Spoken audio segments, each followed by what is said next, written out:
ओम शांति।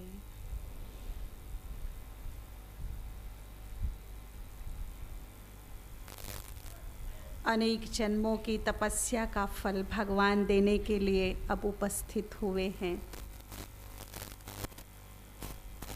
कभी कभी तपस्या के मार्ग पर चलते चलते हम बाबा को भी बहुत कॉमन वे में ले लेते हैं, क्योंकि जो चीज़ बहुत मेहनत से मिलती है उसकी हमें बहुत वैल्यू होती है, और जो इजीली मिल जाए, बिना मेहनत के मिल जाए, तो शायद उसकी इतनी वैल्यू हमारी नज़रों में नहीं होती। तो चलते चलते हम भी यही सोच लेते हैं कि बाबा बहुत इजी वे से मिल गए, घर बैठे मिल गए, राह चलते मिल गए, कोई मेहनत तो करनी नहीं पड़ी, है ना। तो उसको भी कॉमन सा बना करके रखते हैं। उसकी वैल्यू जितनी होनी चाहिए शायद उतनी नहीं होती। पहला प्रश्न तो ये ही, क्या बाबा हमें बहुत इजी वे में बिना मेहनत के मिले हैं? जो यस कहता है कि हाँ, हमें कोई मेहनत नहीं करनी पड़ी, बहुत सहज रीति से हमको बाबा मिल गए, वो हाथ खड़ा करेंगे। अच्छा, दूसरा, जो समझते हैं कि नहीं, बहुत मेहनत करनी पड़ी उसको प्राप्त करने के लिए, ऐसे कौन हैं? ऐसे बहुत थोड़े हैं, लेकिन ये थोड़े ही सही हैं। द्वापर युग से लेकर अब तक जितनी कड़ी भक्ति, जितने कड़े उपवास, कठिन तीर्थ यात्राएं, यज्ञ, तप, हवन, तीर्थ जितने हमने किए हैं ना, उतने चारों युगों में कोई नहीं कर सकता। और यही परिणाम हुआ कि भक्ति का फल क्या मिला? स्वयं भगवान मिल गया,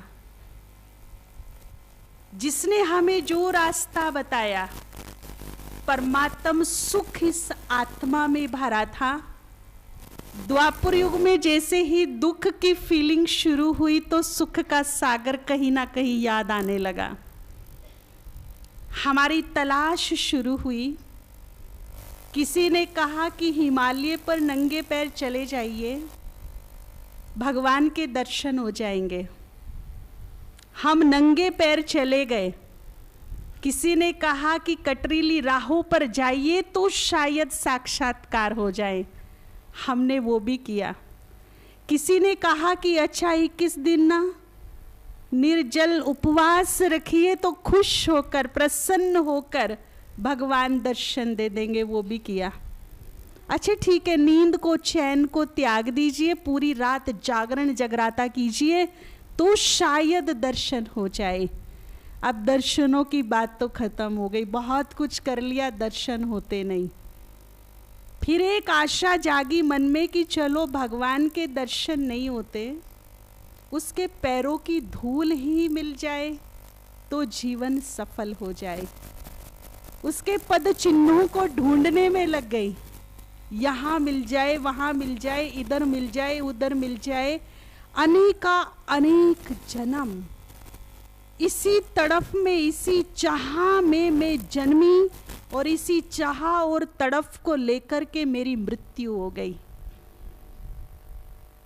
लेकिन मैं उसे ढूंढ नहीं पाई। ढूंढ सकता है उसको कोई? जिसकी महिमा में ही कह दिया है कि वो अपरम अपार है, उसका पार पाया, तो उसे कोई ढूंढ सकता है? लेकिन ये तड़फ केवल एक तरफ नहीं थी, ये दूसरी तरफ भी थी।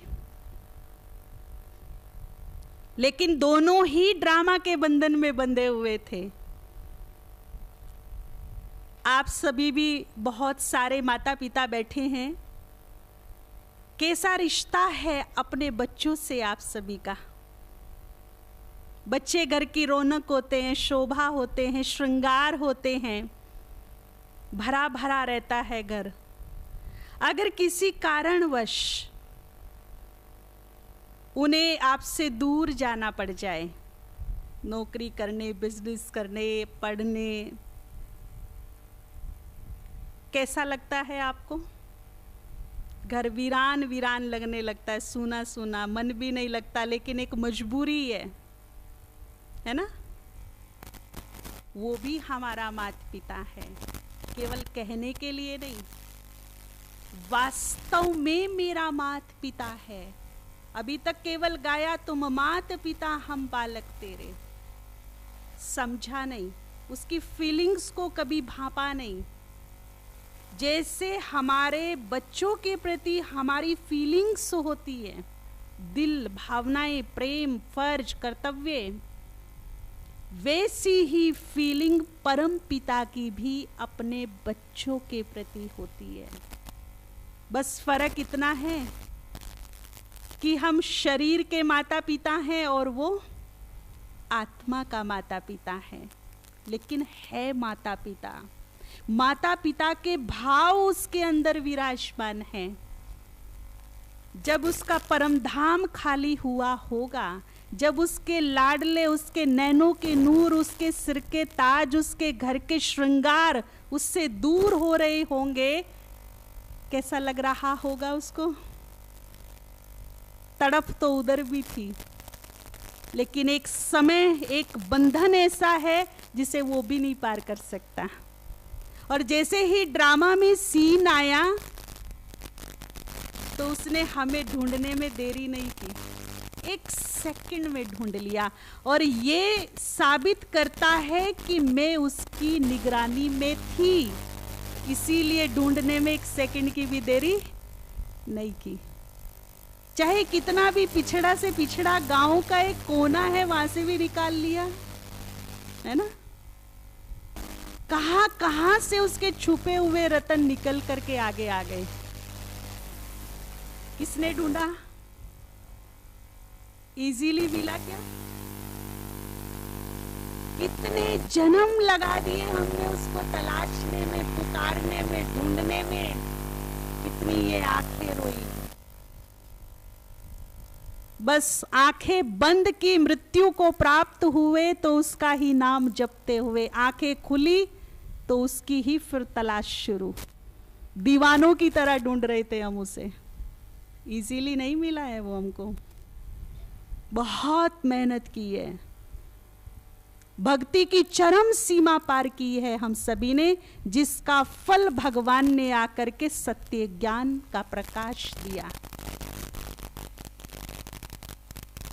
ये प्रभु मिलन का समय अब हमारे सामने बहुत थोड़ा है।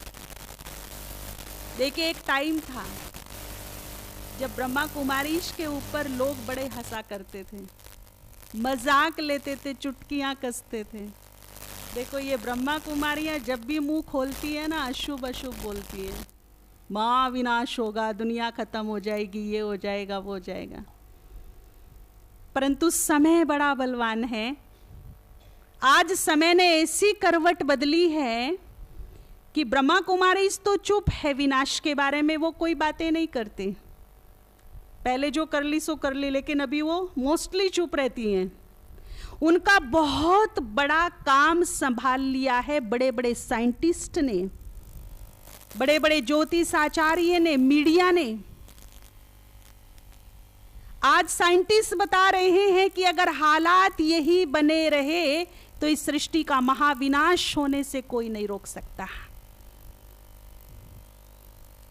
अभी पूरे वर्ल्ड के कॉन्फ्रेंस हुई थी ग्लोबल वार्मिंग को लेकर के, पूरे संसार के वैज्ञानिक आए। 3-4 सालों में जो टेम्परेचर बढ़ा है 2-3 डिग्री, यदि ये आने वाले 2-3 सालों में 2-3 डिग्री और बढ़ गया तो जितना पानी है ये डबल हो जाएगा सृष्टि पर। ग्लेशियर तेजी से पिघलेंगे। क्या होगा फिर? समझ सकते हैं डबल पानी का मतलब क्या होता है? हैं? और मीडिया इसका प्रचार करती है।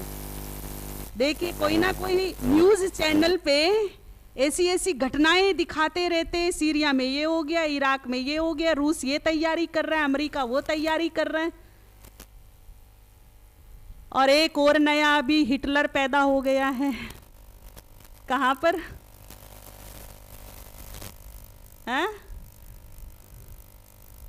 चीन, कहां बताते हैं उसको? कोरिया में जी। बाबा कहते हैं ना कि वो ना चाहते भी कर रहे हैं, उसका ऐसे ही सिर घूम रहा है कि मैं अपने परमाणु का जरा वो करके देख लूं क्या क्या असर होंगे। ये कहने का मतलब ये है कि आज मीडिया ने, साइंटिस्ट ने ये काम संभाल लिया और ब्रह्मा कुमारी साक्षियों के स्माइल कर रही है, उसकी बहुत बड़ी जिम्मेदारी उन्होंने ले ली है। अब वो दुनिया को बता रही है कि समय कौन सा चल रहा है। युग तो परिवर्तन होगा, 100% होगा। अगर मैंने अभी भी समय को नहीं समझा तो मैं बहुत बड़े अंधेरे में हूं, क्योंकि पाप की आग ऐसी सृष्टि पर लगी है, पाप इतना चरम सीमा पर पहुंच गया है कि ये सृष्टि, ये वसुंधरा अब भार सहने के काबिल नहीं है। पाप की भी कोई तो अति होगी ना, कहीं तो हद होगी, लेकिन यहां तो हदें पार कर दी हैं। पीछे दशहरा आया, बहुत सुंदर किसी ने मैसेज भेजा, रावण बोल रहा है कि मुझे जलाओ, बड़े शौक से जलाओ, पर मुझे जलाने वाले ये तो बता दो कि तुम में से राम कौन है। मैंने तो केवल सीता को चुरोया था, लेकिन उसकी मर्जी के खिलाफ उसको टच भी नहीं किया था। पर आज के रावण का क्या? आज के रावण तो 5 साल की बच्ची को भी नहीं समझते, तो 90 साल की बुढ़िया को भी उम्र का लिहाज नहीं करते। ऐसे ऐसे रोज शर्मसार कर देने वाले कांड हो रही हैं कि हम अपने बड़ों के साथ बैठ करके न्यूज चैनल भी नहीं देख पाते हैं। इतने गंदे न्यूज। जब नारी शक्ति का अपमान भरे चौराहे पर होने लगे, तब तब युग परिवर्तन होगा, हुआ है, इतिहास गवाह है। इतना ही नहीं, शास्त्रों में कहा गया है माता कभी भी कुमाता नहीं बन सकती। कलयुग कितना भी गहरा क्यों ना हो जाए, अति पर क्यों ना पहुंच जाए, लेकिन हम अपनी खुली आंखों से, खुले कानों से देख रहे हैं कि कोख से जन्मे बच्चे को माता मर्डर करा रही है। पिता को बाप, बाप को बच्चा मार रहा है, कहीं मां बच्चे को मार रही है। त्राही माम हुआ पड़ा है चारों तरफ।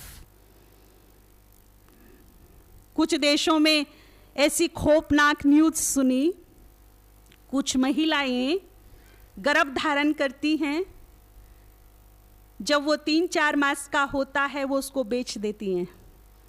बड़े रईस लोग उसको खरीदते हैं और कहा जाता है कि दुनिया का सबसे टेस्टी मांस होता है खाने में। वो निकली ना शिश अंदर से। ये पाप की चरम सीमा है। पीछे हम लोग पुणे में थे, एक बहन ने सेंटर के एक ऐसा न्यूज सुनाया कि जो बाबा कहता था ना कि तुम्हारे दिल से निकलेगा कि बस करो भगवान, बस करो, तब बाबा बस कर देगा। उसने ऐसा न्यूज सुनाया कि सच में अंतरात्मा से आवाज निकली कि बस करो। एक शराबी बेटा शराब पीकर आता है और अपनी सगी मां का रेप करता है। मां शर्मसार हो गई, सुसाइड कर लिया, फांसी लगा ली। अब आप सोचिए, यदि अभी भी मैंने अपना तीसरा नेत्र नहीं खोला तो कब खोलूंगी? समय को पहचानिए, कहां प्रवेश कर गए हैं हम।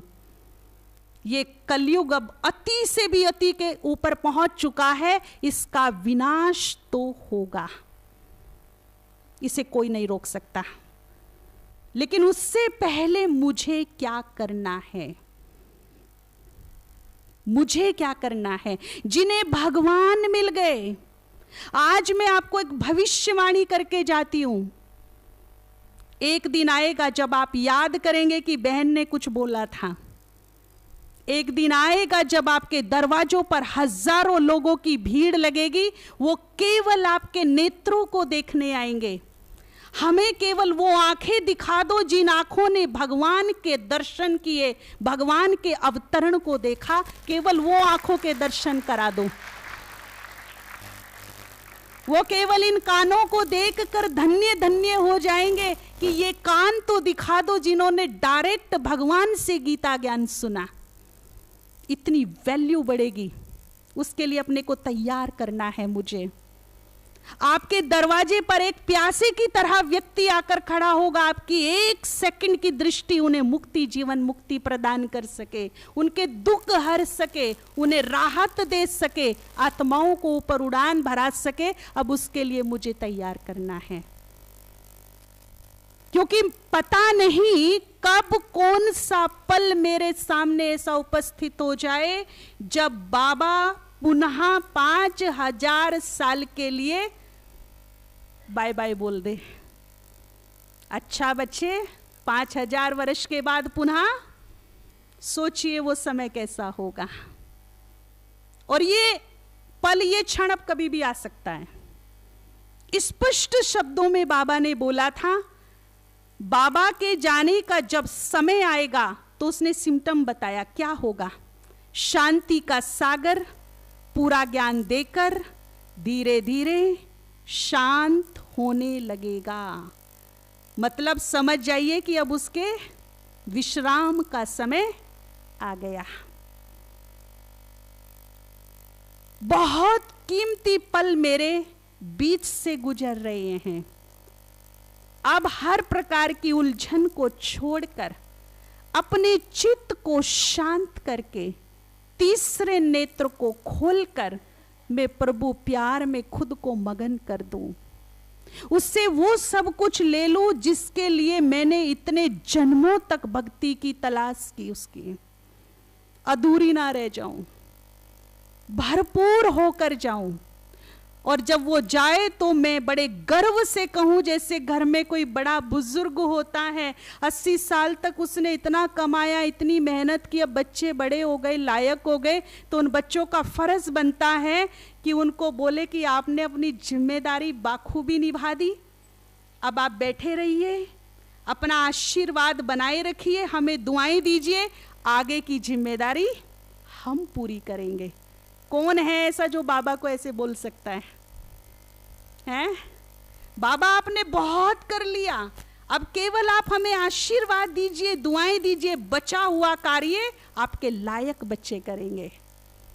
बोल सकते हैं हम बाबा को ऐसा बेफिक्र होकर के बोल दें? हैं? तो उसके लिए तैयार करना पड़ेगा ना अपने को। तैयार कैसे करना पड़ेगा? प्रभु प्रेम में मगन होने का वक्त है, उसे बांधने का समय है। ये समय दोबारा नहीं मिलेगा, चारों युगों तक नहीं मिलेगा। बहुत ही कीमती अनमोल क्षण मेरे बीच से गुजर रहे हैं। वो लोग बहुत ही बुद्धिमान होते हैं, बहुत भाग्यशाली होते हैं, जिनके पास दो चीज इकट्ठी रहती है, और वो है समय और समझ। अक्सर करके क्या होता है, समय होता है तो समझ नहीं होती, और जब समझ मिलती है तब हाथ से क्या निकल गया होता है। अब हमारे बाबा ने हमें समय का भी ज्ञान दे दिया, और समय रहते क्या करना वो समझ भी दे दी है। दोनों को कस के पकड़ लो, एक हाथ में समय और एक हाथ में समझ। समय पर समझदारी से काम लीजिए। बुद्धिमान व्यक्ति सुंदर अवसरों को कभी नहीं खोते, उनका लाभ उठाते, उनका फायदा लेते हैं। तो अब भगवान को बांधने का वक्त आ चुका है, उसको बांध लीजिए। इस कदर बांध लीजिए कि 84 जन्मों में जब जब मुझे उसकी आवश्यकता पड़े, वो नंगे पैर दौड़कर भागा चला आए मेरी मदद के लिए। मैं पुकारूं, वो सामने खड़ा मिले। इस कदर का बंधन मेरा और उसका हो जाए। और ये बांधने का जो समय है वो अभी ही है, फिर नहीं मिलेगा। कैसे बांधेंगे हम बाबा को? कोई रस्सी बनी है उसको बांधने के लिए? देखिए, श्री कृष्ण को बांधने यशोदा मैया चली थी। रोज रोज उलाने लेकर के आता है, आज तो तुझे ओखली से बांधूंगी, मैं घर से बाहर नहीं जाने दूंगी। ये रूप देखकर श्री कृष्ण डर गए। मैया का तो पहली बार ऐसा रूप देखा, बड़ी क्रोधित है, आज तो सच में बांधेगी मुझे। दाऊ भैया से बोल रही है, आज तो भाऊ मुझे मैया से डर लग रहा है। ऊपर नारद मुनि भी ये बात सुन रहे होते हैं। नारद देवताओं के बहुत ही बढ़िया एक्टिव रिपोर्टर हैं, इधर से उधर तीनों लोगों की बातें करते रहते हैं। जब उन्होंने देखा कि कृष्ण डर रही हैं, भयभीत हो गए हैं, तो वो आश्चर्य में पड़ गए। वो नारायण नारायण करते हुए विष्णु के पास पहुंचे और कहा, हे सृष्टि के पालन करता, आप और भय, ये कैसे संभव है? क्योंकि विष्णु का ही बाल रूप कृष्ण है। तो विष्णु कहते हैं, नारद कहते हैं कि भयभीत तो हो, वो भी एक साधारण सी नारी से भयभीत हो। तो विष्णु कहते हैं कि जो मेरी माँ है ना, वो साधारण नहीं हो सकती। मेरी माँ और साधारण, ये कैसे संभव है? मेरी माँ साधारण नहीं हो सकती। और अब मैं विष्णु नहीं, उसका पुत्र बनकर उसके साथ रिश्ता निभा रहा हूं। विष्णुपना छोड़ दिया मैंने, अब केवल मैं उसका पुत्र हूं। और पुत्र यदि गलती करे तो माता पिता से डरना तो स्वाभाविक सी बात है। सेम उदाहरण यही का है। अब भगवान अपना भगवानपना छोड़कर अपनी सारी शक्तियां परमधाम में ही छोड़कर मेरे बीच में मेरे जैसा बनकर उपस्थित हुआ है, रिश्ता निभाने के लिए, प्रीत की रीत निभाने के लिए। देखिए उसका कितना प्यार होगा जिसने मेरे लिए अपना धाम छोड़ा, अपनी शक्ति छोड़ दी, अपना स्वरूप छोड़कर मेरे ही जैसा बनकर मेरे बीच में उपस्थित हुआ। कल्पना कर सकते हो कितना प्यार करता है वो मुझसे, आपसे? कर सकते हो? आप छोड़ के देखो अपना धाम किसी के लिए। उसने छोड़ा। वो अब भगवान नहीं, भगवान है वो दुनिया के लिए, मेरे लिए वो मेरा बाबा है बस। इसीलिए वो कहता है, भगवान पना छोड़कर तेरे बीच में तेरे जैसा बनकर मैं उपस्थित हूं, बांध ले मुझे। ये बांधने का समय दोबारा नहीं मिलेगा। अब यशोदा मैया बड़ी बड़ी सोने चांदी की चमकीली महंगी डोरियां लेकर के आती है, कृष्ण को बांधने की कोशिश कर रही है, पर हर बड़ी रस्सी छोटी पड़ गई। वो छोटा सा बच्चा बंधने का नाम नहीं ले रहा। रेशम की नरम नरम रस्सी लेकर आती है, बांधने की इधर से उधर से यहां से वहां से, हर प्रयास फेल हो गया। सामर्थ्य हार मान गई, थक गई। अब कहती है, लल्ला तू बंध जा, बांधना मुझे जरूर है, अब तू ही बता तू कैसे बंधेगा। मेरे सारे प्रयास फेल हो गए, अब तू बता तू कैसे बंधेगा। श्री कृष्ण मुस्कुरा करके कहते, मैया तू सच में मुझे बांधना चाहती है? हाँ ठीक है, अपने दिल में प्यार पैदा कर। ये शक्ति, ये रोब, ये रोष, ये क्रोध, इन्हें थोड़ा साइड कर दे।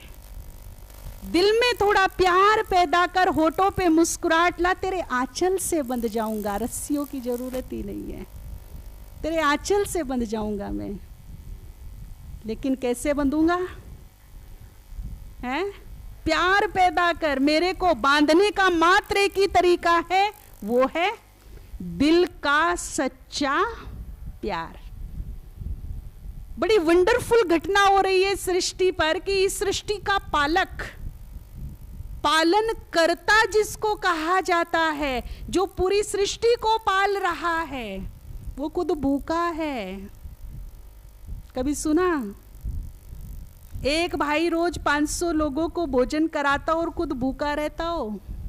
कभी सुना ऐसा? जो सारी सृष्टि का पालन करता है वो खुद भूखा है। किसका भूखा है? भगवान। भावनाओं का। और भाड़ा किसका देता है भगवान जी?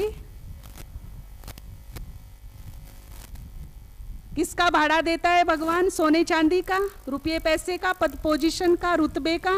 किसका भाड़ा देता है? भावनाओं का भाड़ा देता है हमेशा भगवान। अगर उसको कोई रस्सी बांध सकती है तो वो है मेरे दिल की निस्वार्थ भावनाएं, निस्वार्थ प्रेम। दूसरा कोई उपाय उसको बांधने का नहीं है। अब देख लो, आपके पास ये रस्सी हो तो बांध लो, बंधने को वो तैयार है, स्वेच्छा से बंधने आया है, युगों युगों के लिए बंधने आया है। अब ये रस्सियां खुद को तैयार करनी पड़ेंगी। बाबा ने बहुत सुंदर बात कही, भरी सभा में वचन दिया अपने बच्चों को, प्रॉमिस किया, एक कमिटमेंट किया कि बच्चों अगर तुम्हारे ऊपर कभी कोई विघ्न आ जाए, समस्या आ जाए, परिस्थिति आ जाए, आपको लगने लगे कि मेरी शक्ति फेल हो गई, सामर्थ्य खत्म हो गई, विवशता महसूस करने लगो, उस वक्त तुम घबराना नहीं, क्योंकि मैं बैठा हूं। उस वक्त दिल से कह देना, मेरे बाबा, मेरे साथी, आ जाओ, मेरी आगे नहीं पता आगे क्या बोला है, मेरी मदद करो। देखिए, फिर बाबा ने भरी सभा में वचन दिया कि मेरे बच्चे बुलाएं, मैं ना आऊं, ये हो नहीं सकता। बाबा बंधा हुआ है अपने बच्चों की मदद करने के लिए। करता है या नहीं? शिकायतें तो बहुत है, सुनता नहीं है, लेकिन कंडीशन रख दी है। शब्दों पर गौर कीजिएगा वापस। मदद करेगा, बुलाने पर दौड़ा भागा चला आएगा, लेकिन शब्दों पे पुनः गौर कीजिए, कंडीशन क्या है। बाबा ने क्या कहा कि जब विवशता आ जाए, मजबूरी आ जाए, परेशानी आ जाए, उस वक्त कहां से बोलना? मतलब से बोलना, दिमाग से बोलना, स्वार्थ से बोलना, ऐसा तो बाबा ने नहीं बोला ना। क्या बोला? दिमाग यूज करना कि दिल यूज करना? उस वक्त दिल से बोलना। क्या बोलना? बस इस मेरे को अंडरलाइन करना। बाबा ने खाली ये नहीं कहा कि बाबा बोलना, बाबा से पहले क्या शब्द जोड़ दिया? ये उसकी कंडीशन है। एक तो दिल से जुड़ो मेरे से, और दूसरा मेरापन रखो मेरे से। पराये मदद नहीं करते। मदद कौन करता है? मेरापन बढ़ाते चलो उससे। क्या मैंने बाबा को मेरों की लिस्ट में शामिल किया है? कहती तो बहुत हूं, क्योंकि ब्राह्मण परिवार की एक रीति रस्म है, सभी बोलते हैं यहाँ मेरा बाबा, तो सबको देख देख के मैंने भी क्या कर दिया? मैंने भी बोलना शुरू कर दिया मेरा बाबा। लेकिन वो मेरेपन की फीलिंग मेरे हृदय के अंदर है या नहीं? जो मेरे अपने, जिन्हें मैं मेरे कहती हूं, जो उनके प्रति फीलिंग्स हैं, प्यार है, वही फीलिंग्स, वही प्यार, वही फर्ज भगवान के प्रति है, तो वो मेरा है, तो मैं दिल से जुड़ी हूं। नहीं तो केवल मात्र मैंने उसकी इंफॉर्मेशन ली है, दिमाग से जुड़ी हूं। रिश्ता दिमाग से नहीं, रिश्ता कहां से जुड़ता है? दिल से जुड़ता है, क्योंकि दिल में ही प्यार पैदा होता है। और रिश्ते में क्या होना बहुत जरूरी है? प्यार। केवल वो ज्योति बिंदु है, निराकार है, परमधाम का वासी है, मुझ आत्मा का पिता है, ये एक इंफॉर्मेशन है ओनली। इतना ही काफी नहीं है। रिश्ता बनाना पड़ेगा, फीलिंग्स लानी पड़ेगी, जुड़ना पड़ेगा। और फिर देखिए मेरी लाइफ में चमत्कार ना हो तो कहना। तो ये केवल बोलने तक सीमित है या वास्तव में मैंने उसको मेरा बनाया है? क्या कहते हो? जो कहते हैं कि हाँ मैंने दिल से बाबा को मेरा बनाया, वो जरा हाथ खड़ा करो, देख लो, सोच समझ के हाथ उठाना जी। आपने भी सोच लिया अच्छी तरह से? कितने सालों से ज्ञान में हो? बस अब तो बड़े छोटे से बच्चे हो, अभी तो आपको ही मेरा मेरा बनाने में लगा पड़ा है बाबा। और कोई 5 साल वाला है? 5-7 साल वाला कोई है जिसने बाबा को मेरा बना लिया? आपने बना लिया? कितने साल से? 7 साल से रोज मुरली सुनते हैं। और भी कोई घर में ज्ञान में चलता है? कौन? नहीं, घर में और कौन आता है ज्ञान सुनने के लिए? सब आते हैं, सब आए हैं, रोज आते हैं। अच्छा, कौन कौन है वैसे घर में? फैमिली में कौन कौन है? आप और आपके हस्बैंड। दिल की बात जुबा पर आ गई। जो मेरे थे मुंह पर फटाफट नाम आ गए। बाबा का कहीं नामो निशान नहीं है मेरी फैमिली में। इसीलिए बाबा को बार बार कहना पड़ता है, बच्चे दिल से जुड़, दिल से मेरा बोल, मुझे मेरों की लिस्ट में शामिल कर मुझे। हैं माता जी, ये आपकी बात नहीं, 1000 जगह पूछा होगा, रिस्पॉन्स यही मिला है। इसीलिए तो बाबा को कहना पड़ रहा है ना बार बार। आज से आपके लिए बहुत बड़ी खुशखबरी का दिन है। अगर आपके घर में 4 सदस्य हैं तो एक और बढ़ा लीजिए। वो कौन? सुना नहीं मैंने। जब नया मेंबर आता है तो खुशखबरी होती है ना, सबको सुनाते हैं। आज से मेरे घर का हेड मेरा बाबा। मेरे घर की सारी हेडक हेड की। अपने आप छोटे बन जाओ, बच्चे बन जाओ, हेड उसको बना दो, सारी हेडक उसके हवाले कर दो। क्योंकि जो घर के हेड होते हैं, हेडक उसी ही होती है ना। बच्चों को तो होती नहीं, वो तो खाते पीते मस्त रहते हैं, बड़े हेडक लेते हैं। तो घर का हेड कौन आज से? ये नहीं कि उसको हेड बना करके कोने में बिठा दो, अपने आप खा पी लिया तीनों टाइम और उसकी तरफ देखा भी नहीं है। मेरा मतलब मेरा। आज से कोई भी आपसे पूछे, चाहे वो लौकिक वाला है या अलौकिक वाला, आपके घर में कौन कौन है, बड़े गर्व से कहना सबसे पहले मेरा बाबा और फिर बाबा की ये फैमिली। माता जी, फैमिली कहां से लाई आप? किसकी फैमिली है? किसने दी आपको? हैं? तो सबसे पहले कौन और फिर फैमिली किसकी है? इस मेरे मेरे को क्या कर दो? तेरे में बदलते चलो। हाँ जी, बिल्कुल बिल्कुल ठीक है। नहीं नहीं, कोई बात नहीं, ये तो सब भी बोलते हैं। आपसे नहीं किसी और से पूछती, वो भी यही बताते हैं। तो अभी बहुत ही पावरफुल योग करेंगे। सर पर बाबा का हाथ फील करेंगे, पुनः उसके तेजस्वी प्रकाश को खुद में रिसीव करेंगे, उसके सुंदर स्पर्श को बहुत ही दिल की गहराइयों से महसूस करेंगे।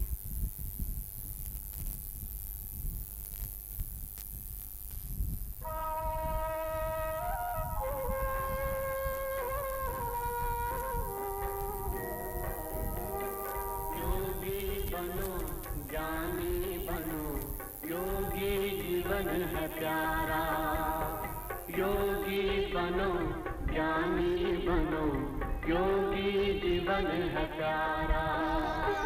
काम क्रोध मद लोभ मोह वश आज है सब मोहताज। योग लगा कर पाप मिटा ले, स्वर्ग सजा ले तू आज। काम क्रोध मद लोभ मोह वश आज है सब मोहताज। योग लगा कर पाप मिटा ले, स्वर्ग सजा ले तू आज। जन्म जन्म की प्यास बुझा ले, पावन बन कर आज। योगी बनो ज्ञानी बनो, योगी जीवन है प्यारा।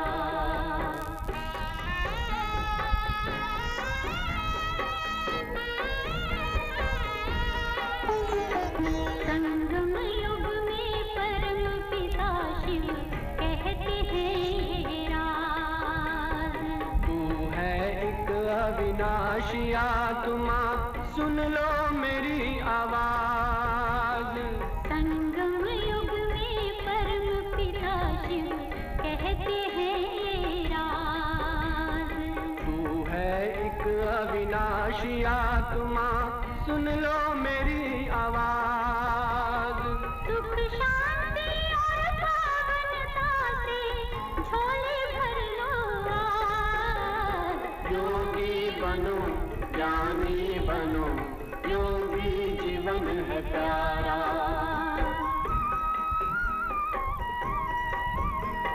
परम धाम से आए हैं शिव ब्रह्मा तन आधार।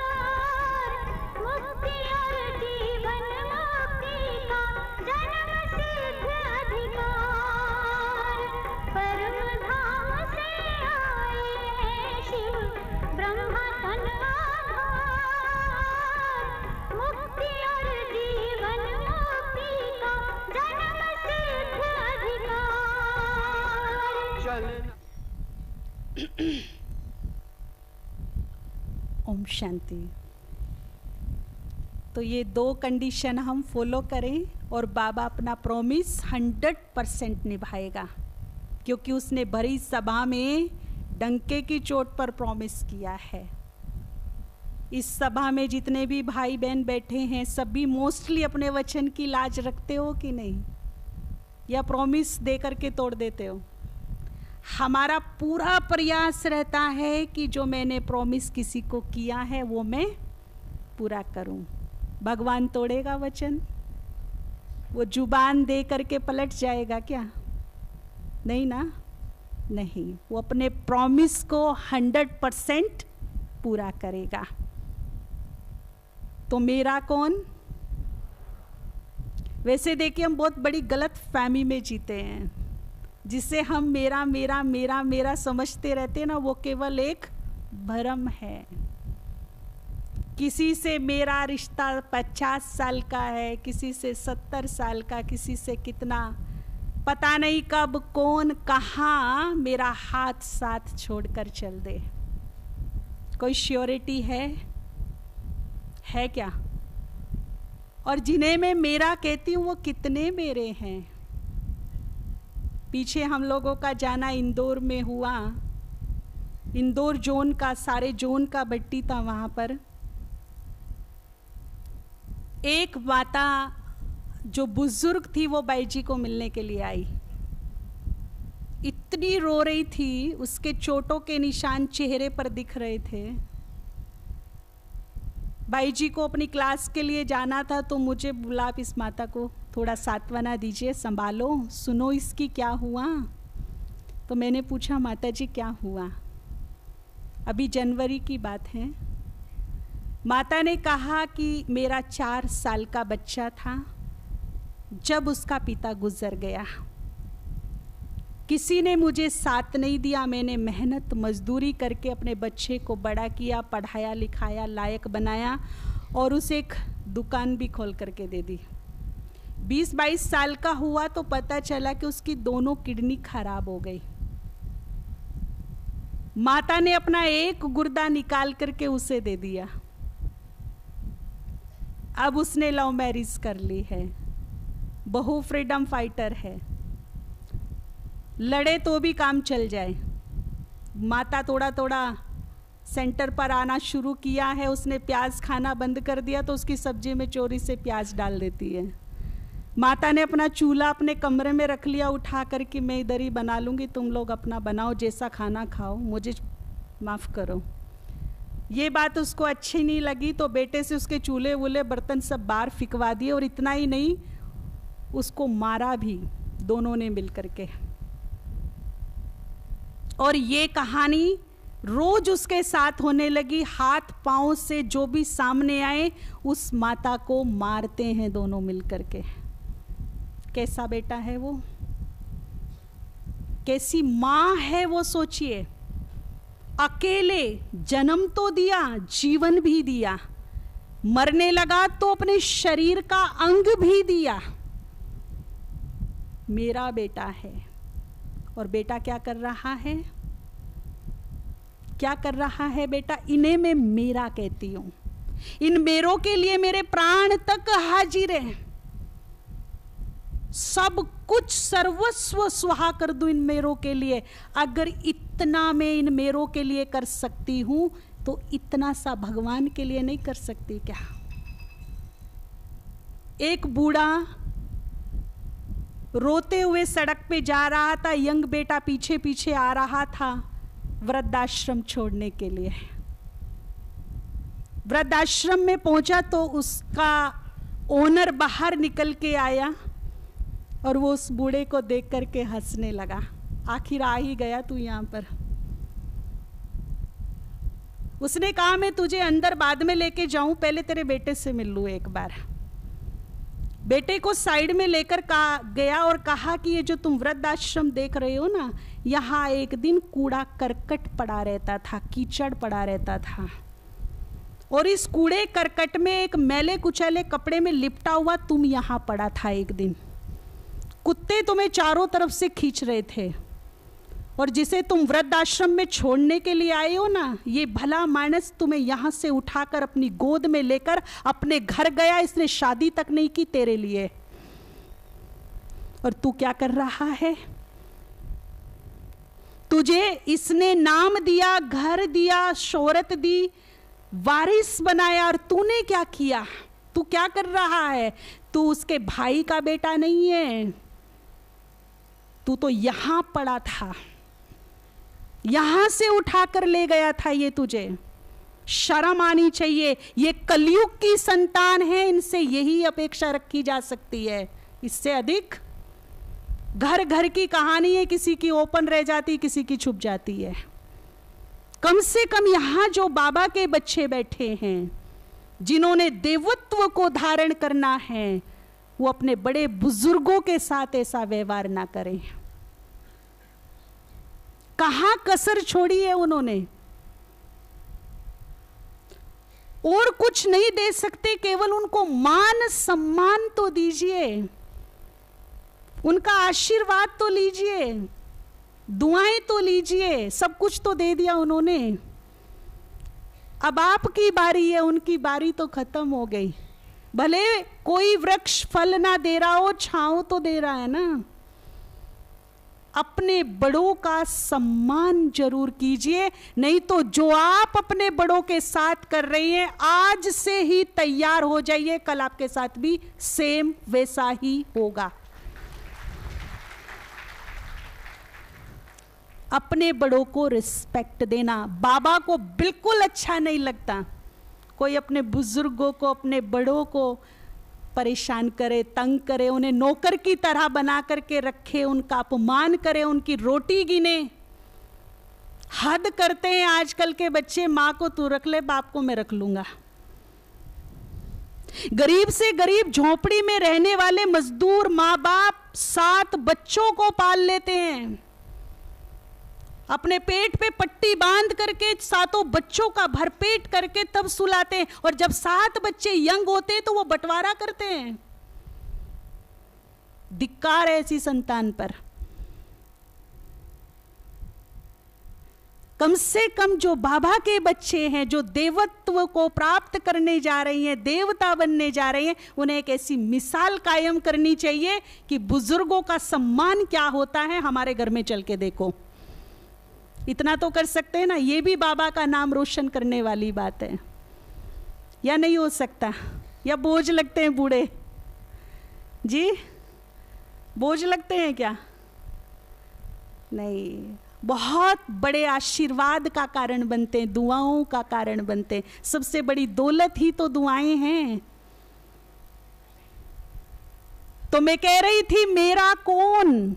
जब तक ये शरीर है तब तक मेरा मेरा है। जिस दिन ये शरीर छूट जाएगा, जल्दी करो भाई, सूर्यास्त से पहले लेके चलो, ले जाओ। ये मेरापन है। किसी का 50 साल का रिश्ता है, किसी का 10 साल, किसी का 15 साल। शरीर खत्म होते ही मेरापन खत्म। The end. कौन किसका? तुम्हारा रास्ता शमशान की तरफ अगर दिख भी गया तो भूत भूत कह के भाग जाएगा। ये भ्रम है केवल एक। अगर इस संसार में तीनों लोकों में कोई मेरा है जो मैं स्टैम्प पेपर पे लिख के बता दूं कि ये मेरा है, तो वो केवल ऊपर वाला है, जिसे मैं मेरा कह सकती हूं। ऐसे भले ही मैंने कितने भी शरीर लिए हों, छोड़े हों, लेकिन इसका मेरा रिश्ता कभी नहीं टूटा। शरीरों से उसका कोई लेना देना नहीं। 500 साल पहले जब मुझ पर मुसीबत आई थी, मैंने उसे पुकारा था, वो मेरे सामने खड़ा था। वो आज भी मेरे साथ है, वो कल भी मेरे साथ होगा। कौन मेरा है बताइए?